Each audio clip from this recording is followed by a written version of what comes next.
이번 스토브 리그의 가장 큰 승자 그리고 가장 멋진 사람은 저는 차명석 단장님이라고 생각을 해요. 이 리코와의 문제 그리고 여러 FA 시장의 문제점 이런 것들 속에서 그야말로 왕조보다 명문 LG 건설이 꿈이었던 차명석 단장님은 너무나도 차명석 단장다운 행동으로 여러 가지 일련의 사건들에 너무나 멋진 대응을 했는데요.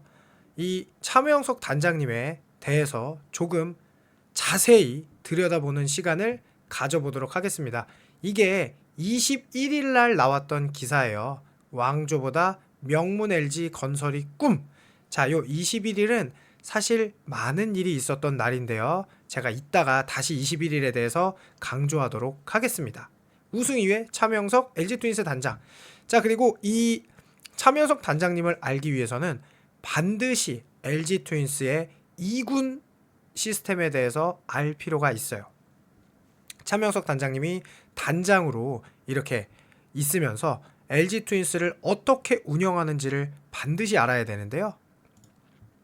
차명석 단장님이 실제로 요 2000 LG 2군 구장 공사 현장을 갔다 왔는데 이렇게 크게 만들 수 있을까 놀랐다. 전 세계에 이런 2군 야구장은 없을 거다라고 했지만 단장이 되었을 때 한번 개혁을 해야 된다.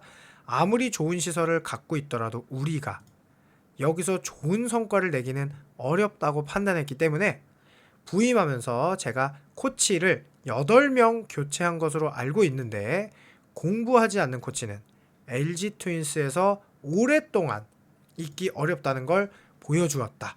이거를 먼저 보여드리고 제가 차명석 단장님의 이번 겨울 스토브 리그의 차명석 단장님에 대해서 이야기를 한번 해보도록 할게요. 자, 일단 단장 취임 후 두 번째 우승에 대한 소회를 밝혀달라. 사실 올해 우승을 예상하지 못했다. 내년에 26시즌에 전력이 더 좋아질 거라는 생각에 일단 포스트 시즌을 잘 치르고 우승 전략을 만들자는 자세로 시즌에 임했다. 이게 아무래도 올 시즌 시작 전에는 기아가 무조건 절대 1강이다. 그리고 26시즌에는 이민호, 이재원 돌아오는 전력이 많잖아요. 그래서 이렇게 26시즌을 더 기대했었는데 아무래도 우리가 운이 많이 따라서 하면서 겸손을 이렇게 표현하기도 했죠. 그리고 지금 LG가 결국 힘을 갖췄기 때문에 우승한 것이 아닌가라고 했는데 7년 연속 포스트 시즌을 경험했다. 가을 야구에 맞춰서 잘 움직였다. 그런 경험 또한 무시할 수 없는 요소라는 걸 새삼 느꼈다. 자, 이게 뭐냐면 이번에 우리가 한국 시리즈 선착을 했어요. 정규 시즌 우승을 하고. 그런데 이번에는 정말 신기하게도 준비 기간 동안 외부와의 실전 게임이 없었죠. 외부와의 게임이 없이 그냥 160km 이상의 피칭 머신과 그리고 LG 구단 자체의 독자적인 준비 방식으로 한국 시리즈를 대비했고 1차전부터 바로 타선이 폭발했죠. 아무래도 이런 한국 시리즈의 경험이 이 기간 내에 직행이 두 번째였던 것도 절대 무시할 수 없었다라고 저는 보여지고요. 직접 엔트리에 선수 한 명을 추천하는 이유가 뭐냐? 이거는 1군 엔트리 28명 중 27명은 감독이 정하고 나머지 한 명은 단장이 추천하는 시스템을 정착시켰는데요. 그러면서 홍창기가 탄생을 했어요. 그야말로 성적과 육성을 동시에 하는 이런 시스템을 만든 것이 또 차명석 단장님이고요. 젊은 선수들과 소통하는 게 고민인데 철학이 있냐? 자, 그것은 내가 져주면 된다. 때때로 젊은 선수들이 농담 따먹기를 하듯 접근해도 져주면 된다. 실제로 차명석 단장님은 정말 많은 선수들과 너무나 잘 지내고 있죠. 정말 막역한 사이다라는 게 틀리지 않을 정도로 정말로 잘 지내고 있거든요. 임창규 선수는 거의 아들같이 이렇게 지내고 있는데요. 또 이런 이야기. SNS 활성화에 따른 어린 선수들의 멘털 관리에는 어떻게 신경을 쓰고 있냐? 그러면 악플이나 악성 메시지 보고 힘들어할 것 같으면 SNS를 하지 말아라. 그걸 견딜 수 있는 내공이 되면 하고 안 되면 닫아놓으려고 한다. 실제로 차명석 단장님은 악플을 신경 쓰지 않고 팬들과의 소통을 정말 적극적으로 하는 그야말로 대인배, 그야말로 멋진 그런 단장님이시죠. 그리고 이게 사실은 핵심이죠. 구단이 운영하는 단장 입장에서 에이전트 제도를 어떻게 바라보냐라고 얘기를 하면 제도 탓을 하지 말고 각 구단이 잘 판단을 해야 된다. 몸값을 낮추려면 2군 육성을 잘해야 한다. 그래서 제가 2군 육성에 대해서 먼저 말씀드렸죠. 그게 안 되니 오버페이를 해서라도 FA 선수 영입을 해 해결하려는 게 아닌가. 구단이 자체적으로 자생력을 키워야 한다.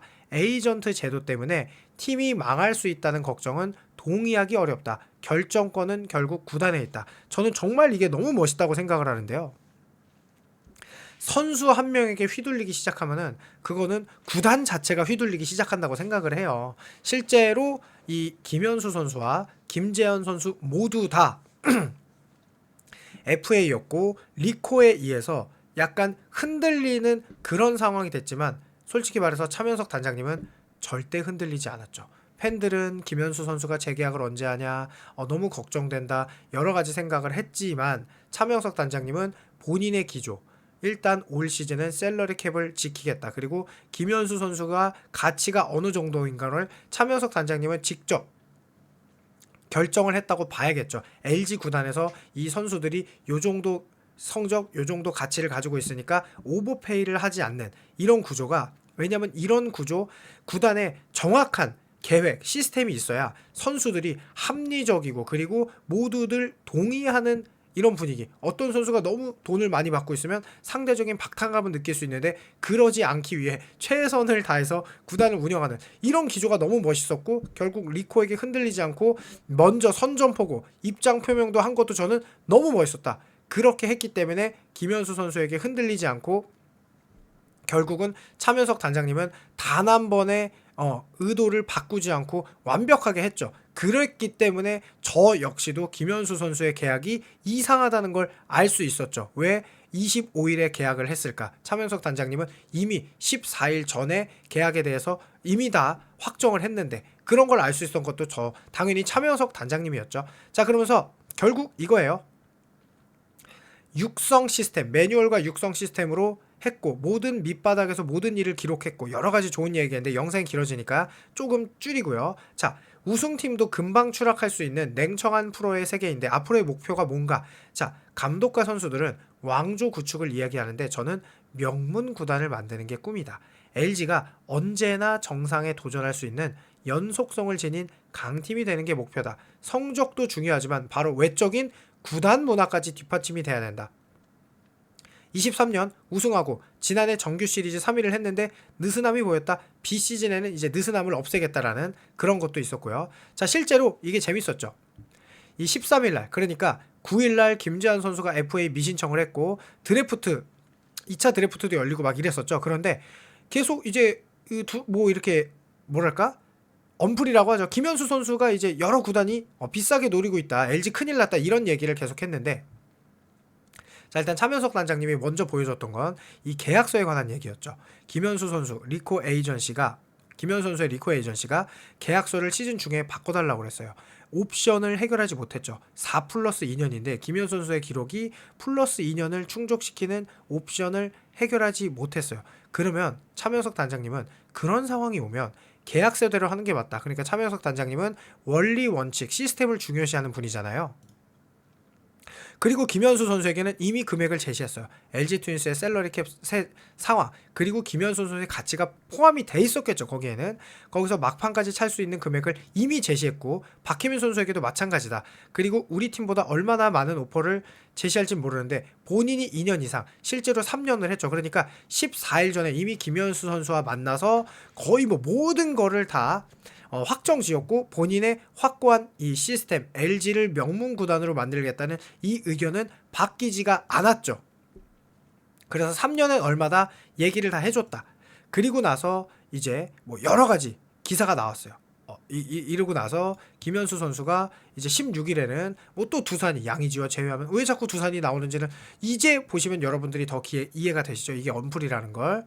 자, 그러면서 17일날 이런 게 있었죠. 차명석 단장님의 저 발언을 리코가 꼬투리 잡아가지고 우리는 계약서 수정해달라고 한 적 없는데요? 이런 말도 안 되는 이야기를 했는데 차명석 단장님은 정말로 멋있게 그 와중에도 김현수 선수에게 사과할 수 있지만 에이전트에게는 사과할 수 없다는 정말 남자답고 어른스러운 입장을 표현했었죠. 자, 야구부장에서 이렇죠. 리코는 계약서 수정 요청한 적 없다. 그냥 연장 계약을 요구했고, 그런데 금액 인상 요구한 적 없고, 이 금액 인상 요구한 적 없고, 이 부분 이제 다 아시죠? 몸값 올려달라고 안 했다. 왜냐? KT와 금액이 확정되었기 때문에 오직 계약 기간만 했다. 차단장님도 사과했다. 김현수 선수의 이미지가 실추돼서 아쉽다 라는 이야기. 김현수 선수 나이에 돈 때문에 돈 더 달라고 하는 것도 그렇고 그냥 계약 기간만 이야기했다. 그런데 차명석 단장님은 선수가 마음이 아프면 싫다. 선수한테 사과할 수 있다. 그래서 김현수 선수에게 실제로 사과를 했어요. 그리고 나서 계약이 있는데 새로운 계약을 하자는 것은 이것이 계약을 바꾸는 거 아닌가. 그러니까 리코 에이전트의 이 뭐랄까요, 악행에 대해서 한마디 하기 위해 저는 이렇게 총대를 매셨다. 정말 멋진 단장다운 모습이었다라고 했고, 역시나 차단장님은 김현수에게 셀러리 캡을 넘지 않는 금액을 제시했다. 뭐 계속 얘기했다. 근데 결국 김현수 선수 입장에서는 계약 기간에 대한 의견만 전했다. 금액 부분을 요구한 적이 없다. 어쨌든 이 현수에게 미안하다 이렇게 얘기를 했죠. 그러면서 김현수 선수는 기사가 계속 나와요. 금액 올려달라, 계약서 바꿔달라 한 적 없다. 차명석 단장님은 FA 협상 발언은 신중해야 협상 중이다로만 표현했어야. 하지만 저는 너무 잘했다고 생각합니다. 왜냐? 그랬기 때문에 차명석 단장님이 어떤 계획을 가지고 있는지, 그리고 김현수 선수가 이 리코 에이전트가 얼마나 나쁜지를 차면석 단장님 덕분에 알게 됐다고 해도 과언이 아니죠. 저는 이 당사자가 아니기 때문에, 계약 당사자가 아니기 때문에 차면석 단장님의 의중을 이런 기사로만 제가 파악을 한 거지, 실제로 차면석 단장님은 직접 만나고 이야기를 주고받았기 때문에 얼마나 더 잘 아셨겠어요. 그리고 나서 18일에는 또 김현수 선수 잠도 못 잤다, 계약서 달러 바꿔자 한 적도 없다, 돈 올려 달라고 한 적도 없다, 이런 또 뭐 솔직히 말해서 이런 인터뷰 계속했죠. 계속하면서 그리고 나서 정말 놀라운 거는 21일에 박혜민 선수의 계약을 했어요. 아까 차명석 단장님이 그 계약 전에 인터뷰를 한 기사가 21일에 올라왔죠. 21일에 박혜민 선수가 계약을 하고, 그날 또 리코와 차면석 단장님이, 사실은 김현수와 차면석 단장님이 23일에 만나기로 공개적으로 인터뷰가 나왔어요. 그거는 누가 의도했는지 모르겠습니다. 차면석 단장님이 23일날 만나자고 김현수에게 이야기를 한 것인지, 아니면 김현수 선수와 리코 측에서 23일날 차면석 단장님과 만나자고 이야기를 한 것인지 알 수는 없어요. 여러분들의 판단에 맡길게요. 하지만 23일에 공개적으로 만남을 갖자고 기사가 나옵니다. 정말 의아했어요. 그리고 나서 23일에도 이거죠. 차면석 단장님은 김현수 에이전트와 만났어요. 23일에. 근데 김현수 선수가 안 나왔어. 금액 이야기를 주고받지 않았고 선수 결정을 기다린다고 했다. 연락을 주겠다고 했다. 연락을 줬겠죠? 다음에 다시 한번 봐야죠. 사실은 이날 김현수 선수가 사과를 하기를 바랬거든요. 차면석 단장님이 공개적으로 사과를 했기 때문에. 그러나 그런 일은 일어나지 않았고, 결국은 차면석 단장님은 LG를 명문 구단으로 지키고 김현수 선수와의 계약, 리코에게도 흔들리지 않고 구단의 기조를 지켰던 너무나 완벽한 대처를 했기 때문에 저는 이번 스토브리그의 진정한 승자는 차명석 단장님이다 라고 얘기를 하고 싶어서 이 영상을 찍게 된 거고요. 그리고 나서 그래도 끝난 게 아니다. 제2의 김진성을 찾는다. 이게 무슨 말이냐? 이 FA 시장에서 문 닫았다고 공개적으로 얘기했어요. 이제 외부 FA 영입은 없다. 왜냐하면 LG 트윈스는 너무나 지금 탄탄한 그런 뎁스를 가지고 있기 때문에 굳이 지금 돌아오는 선수들, 김윤식 선수, 이민호 선수, 이재훈 선수, 그리고 지금 나와 있는 최원영, 뭐 박관우 선수 군대 언제 갈지 모르지만 너무 많잖아요. 천승호 선수도 있고, 그런 선수들 지금 처리하기도 바쁜데 처리? 그러니까 뭐랄까? 자리하기도 바쁜데 외부 FA를 할 필요는 없죠. 그런데 여기에 옥석까지 가려내겠다. 일단 외국인 선수 3명은 재계약을 아마 금액적인 부분에서 협상을 하고 있지 않을까 싶어요. 그래서 큰 문제 없이 재계약할 수 있을 것으로 보이고, 아시아 쿼터제에서도 그야말로 최고의 선수 웰스와 계약을 했죠. 그리고 나서 이제 2차 드래프트로 김주환, 김영준도 떠났고 5명과의 재계약도 하지 않았죠. 그러면서 이제는 방출 선수 시장까지 보고 있다. 김진성 선수와 같이 타팀에서 내놨지만, 그래서 제가 김진성 선수 영상을 먼저 찍은 거거든요. LG에 다시 피어날 수 있는 꽃을 찾는 것이다. 그리고 나서 정말 멋있게 이 마지막 한마디, 김재환에게는 관심이 없다고 못을 박았다. 그야말로 차명석 단장님, 이 인터뷰를 꼭 했어야 됐죠. 왜냐? 김재환 선수 사태 가만히 지켜볼 수 있는 사태가 아니죠. 정말 모든 야구인들이, 모든 야구 관계자들이 이 사태의 심각성, 리콜을 해결해야겠다는 사태의 심각성에서 반드시 들고 일어나야 되는데 차명석 단장님은 좀 들고 일어나는 거죠. 저도 영상을 많이 찍는 이유는 너무 안타까워요. 리코가 이런 악행을 했음에도 불구하고 아직도 선수를 응원하고 리코의 탓이다라고 얘기하는 분들도 있고요. 더 제네레이션은 매진 사례예요. 이거 뭐 그러니까 아무리 얘기를 해도 바뀌지 않을 것 같아요. 하지만 이런 의견이 하나둘 모이면 결국 스포츠가 스포츠다워지는 이런, 그리고 차명석 단장님이 LG를 명문 구단으로 만드는, 리코에게 흔들리지 않는, 이렇게 되기를 진정으로 바라는 마음에 영상을 찍었습니다. 그러면 영상이 길어졌는데 시청해 주셨다면 너무 감사합니다.